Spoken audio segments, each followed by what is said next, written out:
Bismillahirrahmanirrahim. Assalamualaikum warahmatullahi wabarakatuh.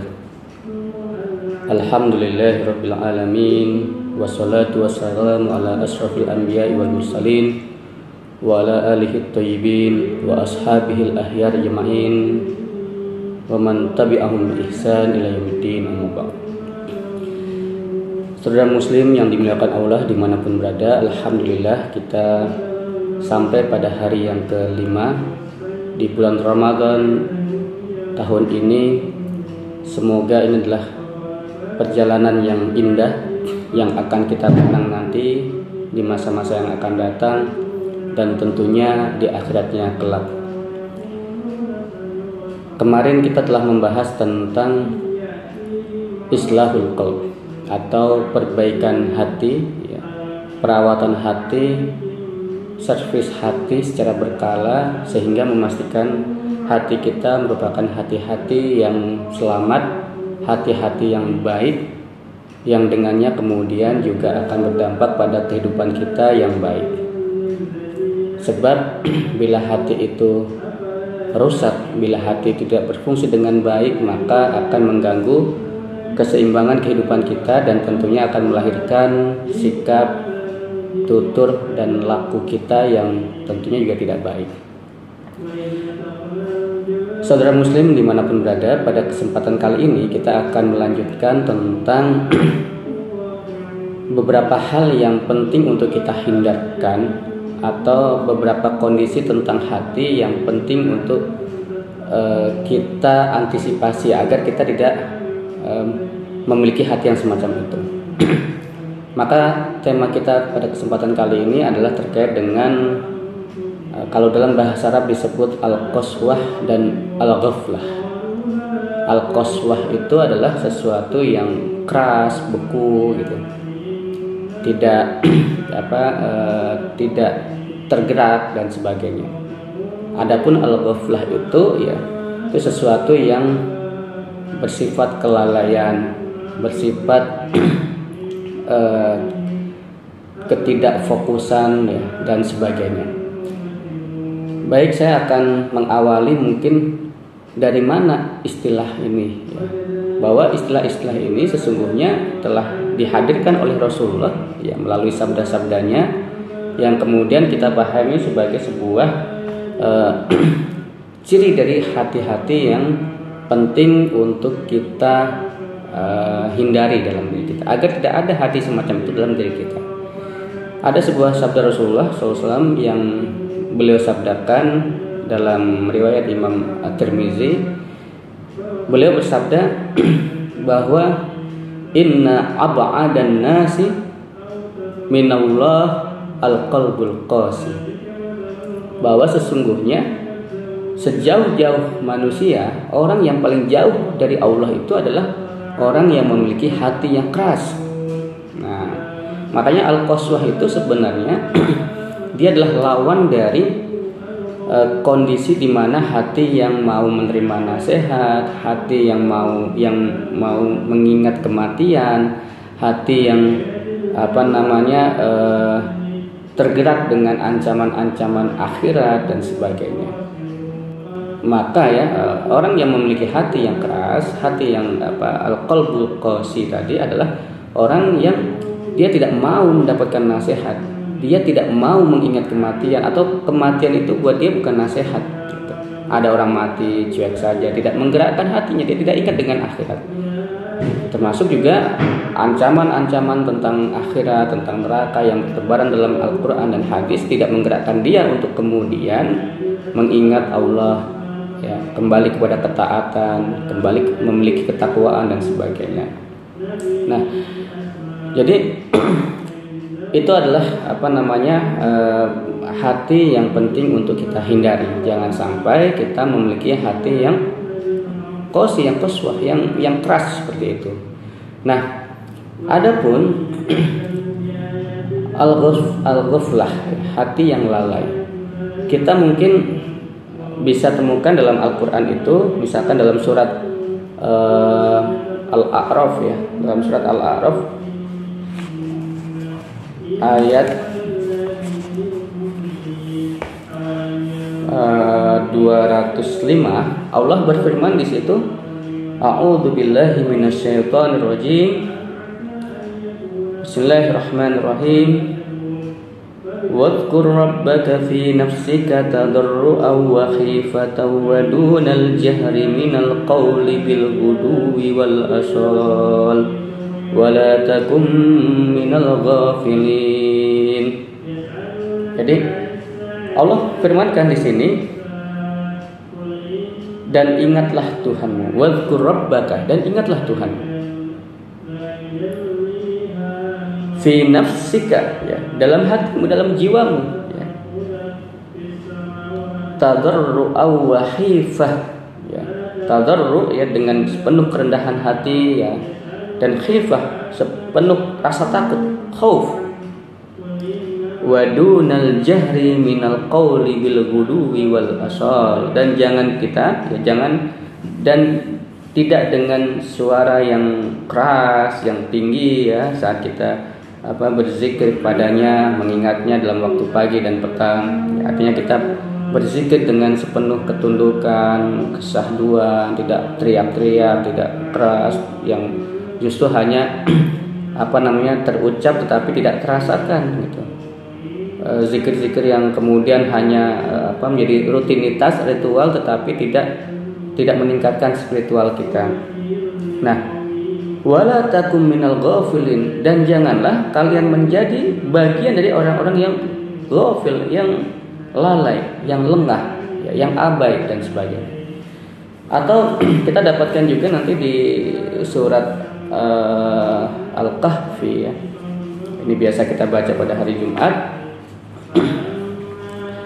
Pada surat Al-Kahfi ayat ke-28 Allah berfirman di sini, wasbir nafsaka ma'al ladzina yad'una rabbahum bil ghadati wal 'ashyi yuriduna wajha wa la ta'du 'aynaka anhum turidu zinatal hayatid dunya wa la tuti' man aghfalna qalbahu an dzikrina wattaba'a hawahu wa kana amruhu furta. Allah berfirman di situ, ya, wasbir nafsaka, ya, dan bersabarlah engkau, ya, dirimu, ini kepada khitabnya kepada Nabi Muhammad, ma'alladzina yad'una rabbahum, bersama orang-orang yang selalu menyeru, memohon kepada Tuhannya, bil ghadati wal asyi, ya, pada pagi dan senja hari.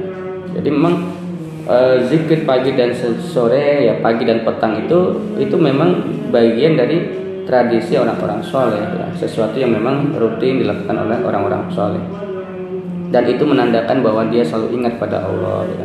Karena masa-masa transisi antara malam dan siang dan malam itu adalah masa-masa yang penting kita memastikan bahwa, ya, kita selalu, ya, bersama dengan Allah, kita selalu mengingatnya, kita tidak lupa diri, kita tidak lalai dengan kehidupan dunia dalam proses sehari itu atau proses semalam itu.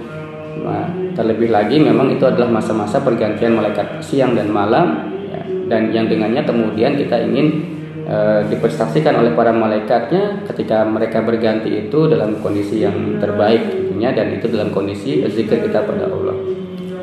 Nah, yuriduna wajha, yang mana mereka ini adalah orang-orang mengharap keridhaan Allah, gitu. Wala ta'du aynaka anhum, ya, dan janganlah kedua matamu, ya, itu berpaling, ya, turidu zinatal hayatid dunya, ya, kedua matamu itu berpaling dari mereka, ya, karena mengharapkan zinatul hayatid dunya, mengharapkan perhiasan. Zina itu adalah suatu perhiasan, sesuatu yang kenikmatan dunia, ya.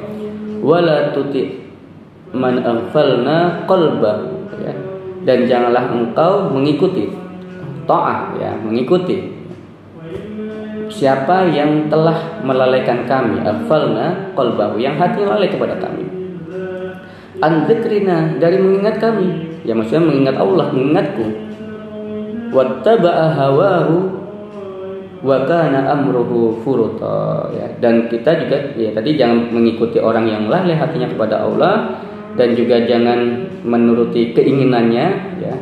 Ittaba'a hawahu, jangan mengikuti hawa nafsu mereka, ya. Wa kana amruhu furuta, dan sesungguhnya ya keadaan mereka itu ya telah melewati batas ifrat furuta, ya. Telah melewati batas, telah berlebih-lebihan dan sebagainya. Nah, inilah pengingat bagi kita semuanya, saudara muslim dimanapun berada, bahwa pertama tadi kita memastikan jangan sampai kita memiliki hati yang qasih, hati yang keras, yang beku, yang tidak tergerak dan sebagainya, dan juga jangan memiliki hati yang ghaflah, yang lalai, ya. Menjadi orang-orang yang ghafil, yang lalai, yang abai, ya. Karena kelalaian ini ya tentunya ya tidak akan menjauhkan kita dari mengingat Allah, dan itu tentu akan berdampak pada kualitas ketakwaan kita, kualitas keimanan kita dan sebagainya. Sementara kita sedang menuju, kita semua ibadah kita diharapkan menuju untuk kita memiliki ketakwaan. Nah, kelalaian ini kadang-kadang memang tidak terasa kita miliki. Dia adalah dampak dari sebuah proses yang tanpa sadar kita berulang-ulang dalam diri kita, ya. Karena kita kurangnya bertadabbur, kita kurang tadabbur pada Al-Quran, kita baca Quran lewat begitu saja, hanya mengejar target tilawah, tapi tidak berusaha memahaminya, tidak berusaha merenunginya. Kemudian kita juga melupakan kematian, gitu. Tidak tergerak dengan kematian, lupa bahwa kita ini pasti akan mati, gitu. Akan ada titik kita berhenti dari kehidupan ini, dan itu titik itu tidak pernah kita tahu, gitu. Kapan itu tibanya? Dan juga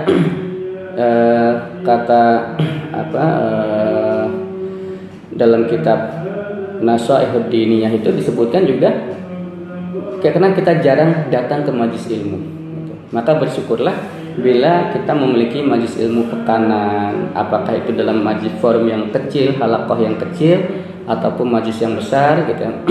Bahkan tanpa itu sesungguhnya agama ini telah membangun mekanisme semacam itu dengan adanya syariat sholat Jumat sebagai pengingat, gitu. Pada sholat Jumat itu makanya ketika ada khutbah jangan kita berpaling kemana-mana, fokus dengan mendengarkan khutbah itu, gitu. Karena itu bagian yang akan menjaga hati kita agar tidak lalai, gitu. Nah, saudara muslim yang dimuliakan Allah, jadi di sini ada satu riwayat hadis yang mungkin bisa memotivasi kita, gitu. Kata Rasulullah, la tazalu ta'ifatum min ummati, ya. Tidak akan selalu ada, ya, sekelompok dari umatku itu zahirina alal haq, dia selalu akan tampil, akan jaya, akan menang di atas kebenaran. La yadurruhum man khadalahum, tidak akan membahayakan mereka siapa yang menyia-nyiakan mereka, mengganggu mereka, hatta ya'tiya amrullah, sampai datang ketetapan Allah. Jadi kalau kita komitmen dengan hati yang baik, hati yang selamat, hati yang bersih, hati yang suci, ya, yang kemarin sudah kita bahas. Jangan sampai hati kita ini condong kepada kekerasan atau kerasnya hati. Jangan sampai hati kita ini condong kepada kelalaian. Insya Allah kita akan selalu mendapatkan keberuntungan. Allah akan menangkan. Kita akan menjadi bagian dari umatnya, ya, umat Rasulullah SAW yang zahirina alal haq, akan selalu jaya di atas kebenaran, insya Allah. Selama kita komitmen, konsisten, Allah akan datang, pada akhirnya akan datang ketetapan Allah, ya, menampilkan kita sebagai orang-orang yang berpihak pada kebenaran karena konsistensi kita itu. Mudah-mudahan ini bermanfaat, dan mudah-mudahan kita dalam proses hari-hari Ramadan kita ke depan akan selalu meningkat hidupnya hati kita. Dengan hidupnya hati kita maka akan hidup pula akal pikiran sehat, akal sehat kita, akan hidup pula raga jiwa yang sehat kita, dan itu tentunya akan menampilkan pribadi muslim yang juga akan menjadi pribadi yang baik. Wallahu a'lam bishawab. Wabillahi taufiq wal hidayah. Wassalamualaikum warahmatullahi wabarakatuh.